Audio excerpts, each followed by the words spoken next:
রাজ্য ভিন রাজ্যের কয়েকশো বাংলাদেশিকে ভারত বাংলাদেশ সীমান্তের পথে আটকালো বিএসএফ। 12টা রাজ্যে এসআইআর লাগু হয়েছে। পাশাপাশি পশ্চিমবাংলায়ও এসআইআর ইতিমধ্যে কলকাতা সহ রাজ্যের বিভিন্ন প্রান্ত এমনকি ভিন রাজ্য থেকেও বহু বাংলাদেশি যারা পরিযায়ী শ্রমিকের কাজ করত, আবার পরিচারিকার কাজ করত, এক সময় এদেশে বেআইনিভাবে ঢুকে বসবাস করত, এবার তারা বাংলাদেশে ফেরার হিড়িক পড়েছে। সেই ছবি দেখা গেল স্বরূপনগর থানার ভারত বাংলাদেশ হাকিমপুর সীমান্তে। রাতের অন্ধকারে শয়ে শয়ে বেআইনিভাবে বসবাসকারী বাংলাদেশিরা পুরুষ, মহিলা, শিশু নিয়ে মাথায় আসবাবপত্র, লোটা কম্বল নিয়ে সীমান্তে জড়ো হচ্ছে। সেই ছবি দেখা গেল হাকিমপুর চেকপোস্টে। প্রায় 3 শতাধিক বাংলাদেশি সীমান্ত পার হওয়ার জন্য অপেক্ষায় রয়েছে। ইতিমধ্যেই 143 নম্বর ব্যাটালিয়ন সীমান্ত রক্ষীর জওয়ানরা তাদেরকে আটকিয়েছে, বৈধ কাগজপত্র দেখার চেষ্টা করছে।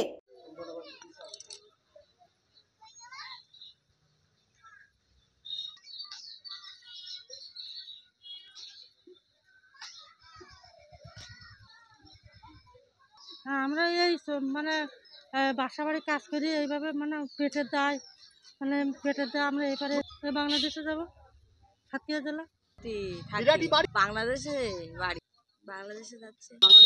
বাংলাদেশে কলরা থানা। অবৈধভাবে থাকতেন, চলে যাচ্ছে। Bureau Report, News Pongo Time. St. Augustine's Day School, Barrackpur.